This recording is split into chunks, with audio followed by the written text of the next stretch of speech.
शुक्लां ब्रह्मविचारसारपरमामाद्यां जगद्व्यापिनीं वीणापुस्तकधारिणीमभयदां जाड्यान्धकारापगां हस्ते स्फाटिकमालिकां विदधतीं पद्मासने संस्थितां वन्दे तां परमेश्वरीं भगवतीं बुद्धिप्रदां शारदां। श्री महागणाधिपतये नमः। श्री महासरस्वत्यै नमः। శ్రీ గురుభ్యో నమః.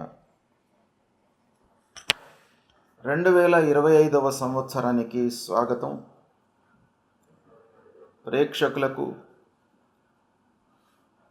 శ్రోతలకు అందరికీ కూడాను 2025వ సంవత్సరము శుభాకాంక్షలు తెలియజేస్తూ, ఈ 2025వ సంవత్సరము అందరికీ కూడాను సుఖ సంతోషాలతో ఉండాలి అని చెప్పేసి ఆ భగవంతుణ్ణి ప్రార్థిస్తూ, 12 రాసులు ఈ సంవత్సరంలో 12 రాసులలో జన్మించినటువంటి వారికి ఈ 2025వ సంవత్సరంలో గోచార ఫలితాలు ఎలా ఉంటాయో తెలుసుకుందాం. 2025వ సంవత్సరము తులారాశి వారికి గోచార ఫలితాలు ఎలా ఉంటాయో తెలుసుకుందాం. ముందుగా ఈ తులారాశిలోకి ఏ నక్షత్రము, ఏ పాదములలో జన్మించినటువంటి వాళ్ళు వస్తారో, తర్వాత ఏ అక్షరములతో ప్రారంభమయ్యేటువంటి వ్యవహార నామం కలిగినటువంటి వాళ్ళు వస్తారో తెలుసుకుందాం. చిత్తా నక్షత్రం 3, 4 పాదములలో జన్మించినటువంటి వాళ్ళు, స్వాతి నక్షత్రం 1, 2, 3, 4 పాదములలో జన్మించినటువంటి వాళ్ళు, విశాఖ నక్షత్రం 1, 2, 3వ పాదంలో జన్మించినటువంటి వాళ్ళందరూ కూడాను తులారాశి కిందికి వస్తారు. అంతేకాకుండా శాస్త్రం లోపల కొన్ని అక్షరాలతో ప్రారంభమయ్యేటువంటి వ్యవహార నామం కలిగినటువంటి వాళ్ళు కూడాను ఈ తులారాశి కిందికి వస్తారు అనేటువంటి విషయాన్ని మనకు శాస్త్రంలో చెప్పబడింది. కాబట్టి ఆ నక్షత్రాలు, ఆ అక్షరాలు ఏంటో మనం తెలుసుకుందాం. రా, రి, రు, రే, రో, త, తి, తు, తే. ఈ 9 అక్షరాలతో ప్రారంభమయ్యేటువంటి వ్యవహార నామము కలిగినటువంటి వాళ్ళు అందరూ కూడాను తులారాశి కిందికి వస్తారు. అంతేకాకుండా కొన్ని సంయుక్తాక్షరాలు, ద్విత్వాక్షరాలు, ద్వంద్వాక్షరాలు ఉంటాయి. అలాంటి అక్షరాలతో ప్రారంభమయ్యేటువంటి పేర్లు కలిగినటువంటి వాళ్ళు కూడాను తులారాశి కిందికి వస్తారు. వాళ్ళు ఎవరు అనంటే బ్రహ్మ, ప్రభాకర్, ప్రణీత, భ్రామరి, శ్రీధర్, చిత్ర, కృష్ణుడు, ద్రోణుడు, ద్రౌపది అనే పేర్లు కలిగినటువంటి వాళ్ళందరూ కూడాను తులారాశి కిందికి వస్తారు. ఇక ఈ సంవత్సరము 2025వ సంవత్సరంలో తులారాశి జాతకులకు ముఖ్యమైనటువంటి గ్రహాలు గురు, శని, రాహు, కేతువుల యొక్క సంచారం ఎలా ఉంది, వారు ఏ స్థానాలలో సంచరిస్తున్నారు, ఆ సంచారం మూలకంగా ఎలాంటి ఫలితాలు ఉండబోతున్నాయో తెలుసుకుందాం. ముందుగా ముఖ్యమైనటువంటి గ్రహ అన్ని ఫలితాలను, జీవితాన్ని ప్రభావితం చేసేటువంటి గ్రహ బృహస్పతి, గురుగ్రహము. ఆ గురుగ్రహం యొక్క సంచారము ఎలా ఉంది అనేది మొట్టమొదలు మనం తెలుసుకుందాం. ఈ సంవత్సరము 14/5/2025 వరకు వృషభ రాశిలో గురు భగవానుడు సంచరిస్తున్నాడు. ఈ సంచారము తులారాశి వారికి అష్టమ స్థానం అవుతుంది. ఈ అష్టమ స్థానంలో సంచారం ప్రతికూలంగా ఉంటుంది. ఇది గత సంవత్సరం నుండే ప్రారంభమయ్యింది. అంటే 1 మే 2024 నుండి ఈ సంవత్సరం 14/5/2025 వరకు అష్టమ స్థానంలో గురువు సంచరిస్తున్నాడు. ఈ అష్టమ స్థాన సంచారము ప్రతికూలంగా ఉంటుంది. కాబట్టి ఈ సమయంలో ఎలాంటి ఫలితాలు ఉండబోతున్నాయి తులారాశి జాతకులకు అనంటే, ప్రతి విషయంలోనూ ఒక భయం అనేటువంటిది ఏర్పడుతుంది. అంటే డిసిషన్ మేకింగ్ లోపల మనకు చాలా ప్రాబ్లమ్స్ వస్తాయి. ఏది చేద్దామన్నా కూడాను మనస్సు ఒప్పుకోదు. అలాంటి వాటి మూలకంగా భయాందోళనలకు గురయ్యేటువంటి అవకాశం ఉంటుంది. ఇక భార్య పిల్లలతో అనవసరమైనటువంటి చర్చలు, వాటి మూలకంగా మనస్తాపాలు, భార్య పిల్లలు కుటుంబ పెద్దల మధ్యన గ్యాప్ ఏర్పడము, తర్వాత అనాలోచిత పెట్టుబడుల మూలకంగా నష్టము వాటిల్లే అవకాశము, ప్రతి విషయం లోపల కూడాను అసహనము, పనులు కాకపోయేటప్పటికీ మనకు కోపం అనేటువంటిది కూడాను వచ్చే అవకాశాలు ఈ సందర్భంలో, ఈ సమయంలో కనబడుతున్నాయి. ముఖ్యమైనటువంటి వస్తువులను కోల్పోవడము, ముఖ్యమైనటువంటి విలువైనటువంటి వస్తువులను ఒక చోట పెట్టి మరిచిపోవడము, ఇలాంటివి కూడాను మనకు సంభవించే అవకాశాలు బాగా ఉన్నాయి. అంతేకాకుండా ఉద్యోగస్తులకు ఉద్యోగంలో అధికారులతో అనవసరమైనటువంటి విమర్శలకు గురి కావడము, ప్రయత్నించి పనులు చేసినప్పటికీ కలిసి రాకపోవడము, సమయం లోపల పూర్తి కాకపోవడము, అనవసరమైనటువంటి ఖర్చులు ముందుకు రావడము, వృధా ప్రయాణాల వలన అలసట, తద్వారా ధన వ్యయము, ప్రారంభించినటువంటి ప్రతి పనిలోనూ ఆలస్యము, ఇలాంటి ఫలితాలు అష్టమ స్థానంలో బృహస్పతి సంచరిస్తున్నటువంటి సమయం లోపల మనకు కలిగే అవకాశాలు బాగా ఉంటాయి. అయితే ఈ అష్టమ స్థానంలో ఉన్నప్పటికీ తులారాశి జాతకులకు పుట్టిన సమయం లోపల ఒకవేళ గురువు మంచి స్థానంలో ఉండడం కానీ, గురు మహర్దశ జరగడం కానీ, గురు వీక్షణ కానీ జరుగుతున్నట్టయితే ఈ అష్టమ స్థానంలో సంచరిస్తున్నటువంటి ప్రతికూల ప్రభావము కొంత తగ్గే అవకాశాలు ఉంటాయి. ఇక 14 మే 2025 నుండి మిథున రాశిలోకి ప్రవేశిస్తున్నాడు. అంటే 14 మే 2025 నుండి 19 అక్టోబర్ 2025 వరకు మిథున రాశిలో గురు సంచరిస్తున్నాడు. ఈ మిథున రాశిలో సంచారము 9వ స్థానం అవుతుంది తులారాశి జాతకులకు. కనుక 9వ స్థానంలో గురుగ్రహము సంచరించడము చాలా అనుకూలం. అదృష్ట స్థానంలో సంచరిస్తున్నాడు కాబట్టి చాలా కలిసి వస్తుంది. ఎలాంటి ఫలితాలు ఉంటాయి ఈ సమయంలో అనంటే, మే టు అక్టోబర్, 14 మే నుండి 19 అక్టోబర్ మధ్యకాలం లోపల భాగ్యస్థానంలో సంచరిస్తున్నాడు. కనుక ప్రతి పని లోపల కూడాను మీరు ఆశించినటువంటి ఫలితాలను పొందుతారు. ఇది చాలా మీకు సంతృప్తిని ఇచ్చేటువంటి అంశం. అన్ని విధాలుగా కలిసి వస్తుంది. ఇంటిలో భార్య పిల్లలతో సంతృప్తిగా ఉంటారు. వ్యవహారంలో రావాల్సినటువంటి డబ్బు మీకు చేతికి అందుతుంది. ఇక ముఖ్యమైనటువంటి పనులు జీవితంలో గృహ నిర్మాణాది కార్యక్రమాలు, పిల్లల పెళ్ళిళ్ళు, పిల్లల ఉద్యోగ విషయంలో చేసేటువంటి ప్రయత్నాలు కూడాను మీకు బాగా కలిసి వస్తాయి. ఈ సమయం లోపల అనుకున్నవి అనుకున్నట్టుగా మీకు సమయం లోపల పనులు పూర్తికవుతాయి. తద్వారా మీకు మనశ్శాంతి, సంతోషము, ఆనందము కలిగేటువంటి అవకాశాలు ఎక్కువగా కనబడుతున్నాయి.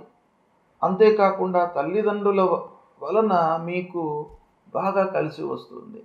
అంటే వాళ్ళు ఇచ్చేటువంటి సలహాలను మీరు అమలు చేయడం మూలకంగా, లేదా వాళ్ళు సంపాదించినటువంటి ఆస్తి మీకు సంక్రమించడము, స్థిర చరాస్తుల మూలకంగా డబ్బు రావడము, ఆదాయం ప్రారంభం కావడము, వృత్తి వ్యవహారాలలో బాగా అభివృద్ధి కనబడుతుంది. ఈ సమయంలో కూడా ఈ సమయం మీకు బాగా కలిసి వస్తుంది. దీన్ని సద్వినియోగపరుచుకున్నట్టయితే మీరు ఇంకను మంచి ఫలితాలను పొందేటువంటి అవకాశాలు బాగా ఉంటాయి. ఇక తదనంతరం 19 అక్టోబర్ నుండి 5 డిసెంబర్ మధ్యకాలంలో కర్కాటక రాశిలో బృహస్పతి సంచరిస్తున్నాడు. ఈ కర్కాటక రాశిలో సంచారము తులారాశి వారికి దశమ స్థానం అవుతుంది. దశమ స్థానంలో గురు సంచారము గోచార రీత్యా ప్రతికూలం గనక కొంత వ్యవహారం పైన, వృత్తి పైన ప్రభావాన్ని చూపించేటువంటి అవకాశాలు ఉంటాయి. ఏంటంటే చేసేటువంటి వృత్తి వ్యాపారం లోపల కొంత ఒడిదుడుకులను ఎదుర్కొనే అవకాశాలు ఉన్నాయి. కాబట్టి ఈ సమయంలో కొంత జాగ్రత్తగా నిర్ణయాలు తీసుకోవాలి. ఇక అనాలోచిత పెట్టుబడులు మీరు వదిలిపెట్టాలి. ఈ సమయంలో దశమ స్థానంలో సంచరిస్తున్నప్పుడు ముఖ్యంగా మీరు బాగా ఆలోచించి పెట్టుబడులు పెట్టాలి. అనాలోచిత పెట్టుబడుల మూలకంగా నష్టము వాటిల్లేటువంటి అవకాశం బాగా కనబడుతుంది. ఇక వ్యవసాయదారులకు ఈ సమయం కొంత కలిసి వస్తుంది. పంటలు బాగానే ఉంటాయి, కానీ ఆశించినంత మీకు రాబడి రాకపోవచ్చును. అంటే ఆ సమయంలో పండినటువంటి సమయం లోపల మీకు గిట్టుబాటు ధర లేకపోవడం మూలకంగా కొన్ని ఇబ్బందులు, అనుకున్న ద్రవ్యము మీ చేతికి అందకపోవడము, ఇలాంటివి కలిగే అవకాశాలు ఉన్నాయి. ముఖ్యంగా వ్యవసాయదారులు పశువుల విషయం లోపల జాగ్రత్త వహించాలి. పశువుల మూలకంగా కొన్ని ఇబ్బందులు, నష్టము వాటిల్లేటువంటి అవకాశాలు ఉన్నాయి. ఇక ఆఫీసు లోపల తోటి వారితో కొంత చిన్నపాటి మనస్పర్ధలు గోచరిస్తున్నాయి. ఇక వ్యవహారం చేస్తున్నటువంటి వాళ్ళు, పారిశ్రామికవేత్తలు లేదా సంస్థలను రన్ చేస్తున్నటువంటి వాళ్ళు, వాళ్ళ దగ్గర పనిచేస్తున్నటువంటి వారితో చాలా స్నేహంగా ఉండాలి. ఈ సమయంలో కొంత మనస్పర్ధలు, వైషమ్యము వాటిల్లేటువంటి అవకాశాలు బాగా కనబడుతున్నాయి. మామూలు పనికి కూడాను మనము 4 సార్లు ఆలోచించవలసినటువంటి సమయము కనుక కొంత మన విచక్షణ జ్ఞానాన్ని ఉపయోగించి మీరు పనులు చేసినట్టయితే మీకు సత్ఫలితాలు కలుగుతాయి. ఇక స్నేహితులతో జాగ్రత్తగా ఉండాలి. బంధువులతో, ఆత్మీయులతో మాట జారి వ్యవహారం అనేటువంటిది చేయకూడదు. చాలా పద్ధతి ప్రకారంగా మాట్లాడడము చాలా అవసరము. వాళ్లతో అనవసరమైనటువంటి కలహాలు, గొడవలు, అపనిందలు వాటిల్లేటువంటి అవకాశాలు ఉంటాయి ఈ దశమ స్థానంలో సంచరిస్తున్నప్పుడు. కాబట్టి కొంత జాగ్రత్తగా వ్యవహారం అనేటువంటిది అవసరం. ఇక 5 డిసెంబర్న వక్రించి మళ్ళీ మిథున రాశిలోకి ప్రవేశిస్తున్నాడు.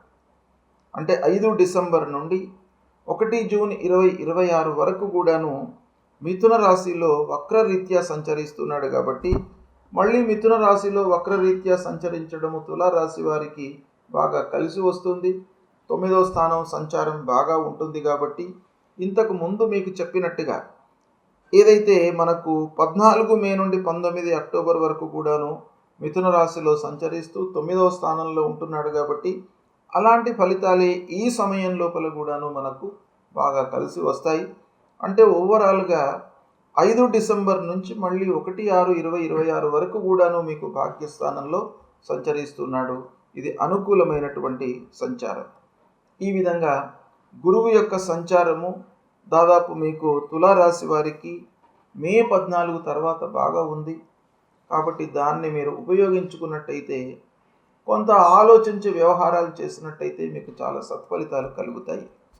ఇక శని భగవానుడు ప్రధానమైనటువంటి గ్రహ, ప్రతి విషయం పైన కూడాను ప్రభావితం చూపిస్తాడు. ముఖ్యంగా శ్రమ, ఆర్థిక స్థితిగతులపై శనీశ్వరుడి యొక్క ప్రభావం బాగా ఉంటుంది. ధనమూలమిదం జగత్ కాబట్టి డబ్బు లేకుండా మనకు ఏ వ్యవహారము, ఏ పని కూడాను జరగదు గనక వాటిపైన, ఆ వ్యవహారం పైన శనీశ్వరుడి యొక్క ప్రభావము ఉంటుంది. కనుక శని భగవానుడు మనకు అనుకూలమైనటువంటి స్థానంలో సంచరించడం అనేటువంటిది ఒక అదృష్టంగా మనం భావిస్తాం. అయితే 29 మార్చి 2025 వరకు కుంభరాశిలో సంచరిస్తున్నాడు శనీశ్వరుడు. ఈ కుంభరాశిలో సంచారము పంచమ స్థానం అవుతుంది. పంచమ స్థానంలో శని సంచారము ప్రతికూలంగా ఉంటుంది. ఈ 5వ స్థానంలో సంచరించడం మూలకంగా కొన్ని ఇబ్బందులు, అంటే ఏ కార్నర్స్ లోపల మనకు ప్రభావాన్ని చూపిస్తాడు అని అంటే, ఈ 5వ స్థానంలో సంచరిస్తున్నటువంటి సమయం లోపల కొంత ప్రతికూలతనే ఎక్కువగా ఉంటుంది. అంటే మనము ఊహించిన దానికి భిన్నంగా ఫలితాలు ఉండేటువంటి అవకాశాలు ఉంటాయి. ప్రారంభించినటువంటి పనులు, తలపెట్టినటువంటి కార్యక్రమాల లోపల ఆలస్యము, ఆర్థిక సమస్యల మూలకంగా అవి మధ్యలో నిలిచిపోవడము, లేదా అతి కష్టం మీద మనకు పూర్తి కావడము, తద్వారా ఆర్థిక పరిస్థితిపై దాని ఎఫెక్ట్ ఉండటము అనేటువంటిది బాగా ఉంటుంది. ఇక పంచమ స్థానంలో సంచరిస్తున్నప్పుడు ముఖ్యంగా మానసికంగా మనకు చంచలత్వాన్ని ఇస్తాడు. అంటే ఒక విషయం గురించి మనము నిర్ధారణ చేయలేనటువంటి స్థితిని మనకు కల్పిస్తాడు. అంటే చంచలమైనటువంటి మానసిక ప్రభావాన్ని ఇస్తాడు. అది పనిపై ప్రభావాన్ని చూపిస్తుంది. మనకు ఒక విషయంపై పూర్తి అవగాహన లేనట్టయితే దాన్ని మనము సక్సెస్గా ముందుకు తీసుకువెళ్ళలేము. కాబట్టి అలాంటి ఫలితం ఈ శనైశ్వరుడి మూలకంగా కలుగుతుంది. అంతేకాకుండా పూర్వము తీసుకున్నటువంటి రుణాలు, డబ్బు, ఆ వ్యవహారం లోపల కూడాను మనకు చాలా ప్రాబ్లమ్స్ క్రియేట్ చేస్తాడు. ఇక ఆత్మీయులు, పాలివాళ్ళు, స్నేహితులతో జాగ్రత్తగా ఉండాలి. అనవసరమైనటువంటి గొడవలకు కారణము అవుతుంది. ఇకపోతే 29 మార్చి తరువాత మీనరాశిలోకి ప్రవేశిస్తున్నాడు. ఈ మీనరాశిలో ప్రవేశించడము తులారాశి వారికి చాలా కలిసి వస్తుంది. షష్టమ స్థానం అవుతుంది. షష్టమ స్థానంలో శనైశ్వరుడి యొక్క సంచారము తులారాశి వారికి బాగా కలిసి వస్తుంది. అయితే ఇక్కడ ఈ 6వ స్థానము అనేటువంటిది ముఖ్యంగా మనకు ఏ కార్నర్స్ లోపల శని మూలకంగా ప్రభావం చూపిస్తుంది అని అంటే, మీకు నలుగురిలో మంచి పేరు, ఆదరణ లభిస్తుంది. గురుగ్రహం మూలకంగా ఏవైతే మనకు కొన్ని అబ్నార్మాలిటీస్ ఫలితాలు ఉండినవో అవి ఈ శనైశ్వరుడి మూలకంగా రెక్టిఫై అయ్యేటువంటి అవకాశాలు ఉంటాయి. కాబట్టి ఆదరణ లభిస్తుంది, సహాయ సహకారాలు అందుతాయి, అనుభవజ్ఞులతో సాహచర్యం లభిస్తుంది, వృత్తి లోపల కొంత ఆలోచన పెరుగుతుంది. అంటే అభివృద్ధి పథం లోపల మనము చేస్తున్నటువంటి వ్యవహారాన్ని తీసుకువెళ్ళాలి అనేటువంటి ఒక ఆలోచన ప్రగాఢంగా మీ మనస్సు లోపల మెదులుతుంది. అది చాలా ముఖ్యమైనటువంటి విషయం. భార్య పిల్లలతో సౌఖ్యంగా ఉంటారు. ఇక సహాయ సహకారాలు ముఖ్యంగా మీకు అందడం మూలకంగా అన్ని రకాలుగా సక్సెస్ రేటుకు శని మీకు కారకుడవుతాడు. కాబట్టి ఈ శని ప్రభావం మీ పైన బాగా ఉంటుంది. ప్రయాణాలు కలిసి రావడము ఇలాంటివన్నీ కూడాను మీకు శని మూలకంగా ఈ 29 మార్చి తరువాత అక్కడి నుండి దాదాపు 2.5 సంవత్సరాల పాటు తులారాశి వారికి శనీశ్వరుడు అనుకూలిస్తున్నాడు. ఈ తులారాశి వారికి ముఖ్యంగా శని యోగకారకుడు. కాబట్టి ఈ 6వ స్థానంలో గోచార రీత్యా యోగకారకుడైనటువంటి శనీశ్వరుడు సంచరించడము మీకు చాలా కలిసి వస్తుంది. ఒక పక్కన గురువు రాశిత్రయ సంచారం ఉన్నప్పటికీ మీకు శనీశ్వరుడు 6వ స్థానంలో సంచరించడం అనేటువంటిది మీకు బాగా కలిసి వస్తుంది. శని ప్రభావం మీకు చాలా అనుకూలంగా ఉంది ఈ 2025వ సంవత్సరంలో. ఇక రాహుకేతువులు ముఖ్యంగా ప్రభావాన్ని చూపించేటువంటి గ్రహాలు. కాబట్టి రాహువు 18 మే వరకు ఈ 2025వ సంవత్సరంలో రాహు 18 మే వరకు మీనరాశిలో సంచరిస్తున్నాడు. మీనరాశిలో సంచారము 6వ స్థానం అవుతుంది తులారాశి వారికి. కాబట్టి ఈ తులారాశి వారికి రాహువు కూడాను మే వరకు మంచి స్థానంలో ఉన్నాడు. చాలా అనుకూలమైనటువంటి ఫలితాలను ఇస్తాడు. రాహువు ముఖ్యంగా మనకు మానసికమైనటువంటి ఒక దృఢత్వాన్ని ఇస్తాడు. భయాందోళనలు లేకుండా ధైర్యంతో ముందుకు వెళ్ళడానికి ఆ రాహు యొక్క ప్రోద్బలం బాగా ఉంటుంది. మీరు ప్రతి విషయాన్ని కూడాను ధైర్యంతో ఆలోచించి ముందుకు తీసుకెళ్ళడానికి ప్రయత్నాలు బాగా చేస్తారు. అందులో సఫలీకృతులయ్యేటువంటి అవకాశం బాగా కనబడుతుంది. ఇక 18 మే తర్వాత రాహువు కొంత కన్యారాశిలోకి ప్రవేశిస్తున్నాడు. 18 మే తర్వాత రాహువు కుంభరాశిలోకి ప్రవేశిస్తున్నాడు. అంటే కుంభరాశి పంచమ స్థానం అవుతుంది. పంచమ స్థానము కొంత మీకు ప్రతికూలమైనటువంటి ఫలితాలను ఇస్తుంది. ముఖ్యంగా రాహువు పంచమ స్థానంలో ఉన్నప్పుడు కొన్ని ఇబ్బందులు తప్పవు. ఎలాంటి ఇబ్బందులు అనంటే ముఖ్యంగా చదువుకునేటువంటి పిల్లలు జాగ్రత్తలు తీసుకోవాలి, కాన్సన్ట్రేషన్ బాగా చేయాలి. ఆ అశ్రద్ధ అనేటువంటిది మీ పైన ఆవహించేటువంటి అవకాశాలు ఉంటాయి. శ్రద్ధ ఉన్నట్టయితే, ఆ పనిలో మనకు ఇంట్రెస్ట్ ఉన్నట్టయితే, ఆ పనిని మనము సమయం లోపల విజయవంతంగా పూర్తి చేయగలుగుతాం. శ్రద్ధ లేదు, ఆ పని పైన ఇంట్రెస్ట్ లేదనుకోండి, అది మనకు సక్సెస్ కూడాను అయ్యే అవకాశాలు చాలా తక్కువ ఉంటాయి. రాహువు ముఖ్యంగా మనిషి లోపల అశ్రద్ధ క్రియేట్ చేస్తాడు. అది అన్ని విషయాలపై ప్రభావాన్ని చూపిస్తుంది. కనుక పిల్లలు ముఖ్యంగా చదువుకునేటువంటి వాళ్ళు, వ్యవహారం చేస్తున్నటువంటి వాళ్ళు, వ్యాపారస్తులు, ఉద్యోగంలో ఉన్నటువంటి వాళ్ళు కొంత జాగ్రత్తలు తీసుకోవాలి. ఇక కేతువు కూడాను ఇదే సమయం లోపల ద్వాదశ స్థానంలో సంచరిస్తున్నాడు. 18 మే వరకు ప్రతికూలంగా ఉన్నాడు. 18 మే తర్వాత కేతువు ఏకాదశ స్థానంలోకి ప్రవేశిస్తున్నాడు. అది చాలా కలిసి వస్తుంది. ఏకాదశ స్థానంలో కేతువు సంచారము అన్ని విధాలుగా కలిసి వస్తుంది. ఈ విధంగా మనం చూసినట్టయితే ఈ 2025వ సంవత్సరం లోపల తులారాశి వారికి గురువు అనుకూలంగా ఉన్నాడు. మిథున రాశిలో సంచరిస్తున్నటువంటి సమయంలో మీకు బాగా కలిసి వస్తుంది. మళ్ళీ ఒక మారు చెప్తాను, గురుగ్రహము ఏ సమయంలో మీకు అనుకూలంగా ఉన్నాడు ఈ సంవత్సరము అని అంటే 14 మే నుండి 19 అక్టోబర్ వరకు, దాని తర్వాత 5 డిసెంబర్ నుంచి 1 జూన్ 2026 వరకు. ఈ మధ్యకాలంలో గురువు మీకు భాగ్యస్థానంలో సంచరిస్తున్నాడు. ఇది చాలా అనుకూలమైనటువంటిది. ఇదే సమయంలో మీకు 29 మార్చి తర్వాత ఏకంగా శనీశ్వరుడు 6వ స్థానంలోకి ప్రవేశిస్తున్నాడు. 2.5 సంవత్సరాలు కూడాను శని బాగా ఉన్నాడు. తర్వాత రాహువు కూడాను మీకు అనుకూలిస్తున్నాడు. ఓవరాల్గా మనం చూసినట్టయితే తులారాశి వారికి 75% ఈ 4 గ్రహాల యొక్క అనుకూలత ఈ సంవత్సరం ఉంది. గ్రహస్థితి బాగా ఉంది. మీకు మంచి ఫలితాలు, శుభ ఫలితాలు కలిగే అవకాశాలు బాగా ఎక్కువగా ఉన్నాయి. అయితే ఏ గ్రహాలు బాగా లేవు ఈ సంవత్సరం తులారాశి వారికి అనేటువంటి విషయం మనం చూసినట్టయితే, గురువు 8వ స్థానంలో ఉన్నాడు 14 మే వరకు. తర్వాత మళ్ళీ కర్కాటక రాశిలో సంచరిస్తున్న సమయంలో 10వ స్థానంలో ఉన్నాడు. కాబట్టి 8వ 10వ స్థానాలలో గురు ప్రభావం ఉంది.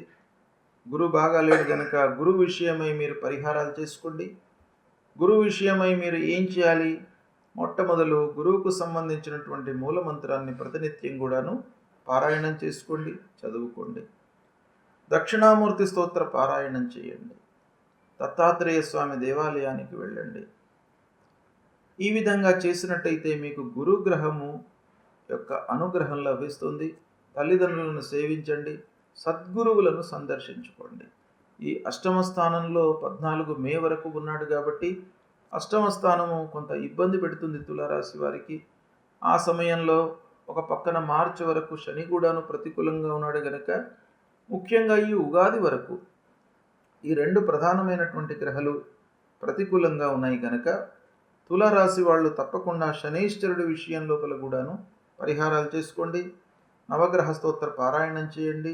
నీలాంజన సమాభాసం రవిపుత్రం యమాగ్రజం ఛాయా మార్తాండ సంభూతం తం నమామి శనైశ్వరం అనేటువంటి ఈ మూలమంత్రాన్ని ప్రతినిత్యము చదువుకోండి. ఆంజనేయ స్వామి దేవాలయానికి వెళ్ళండి, ఆంజనేయ స్వామిని దర్శించుకోండి. హనుమాన్ చాలీసా పారాయణం చేయండి. తర్వాత రాహుకేతువుల ప్రీత్యర్థమై అమ్మవారి దేవాలయానికి వెళ్ళండి, అమ్మవారిని కొలవండి. విఘ్నేశ్వరుడి దేవాలయానికి వెళ్ళండి, విఘ్నేశ్వరుని కూడాను మీరు ప్రతినిత్యం కూడాను పూజించి దర్శనం చేసుకున్నట్టయితే అన్ని పనులు కూడాను ఆటంకాలు లేకుండా మీకు ముందుకు కొనసాగుతాయి. విఘ్నాలు లేకుండా ఉన్నట్టయితే సకాలంలో పనులు పూర్తి చేయగలుగుతారు. కాబట్టి ఈ దైవ దర్శనాలు చేసుకున్నట్టయితే మీకు పరిహారం కలుగుతుంది. ఓవరాల్గా గ్రహస్థితి బాగానే ఉంది కాబట్టి ఈ తులారాశి వారికి ఈ సంవత్సరము 2025వ సంవత్సరము గత సంవత్సరంతో పోల్చినట్టయితే చాలా అనుకూలంగా ఉంటుంది. సుఖమయమైనటువంటి ఫలితాలు ఉన్నాయి. ఈ ఫలితాలను దృష్టిలో పెట్టుకొని మీరు కార్యక్రమాలు చేసుకున్నట్టయితే మంచి ఫలితాలను పొందుతారు. శుభం.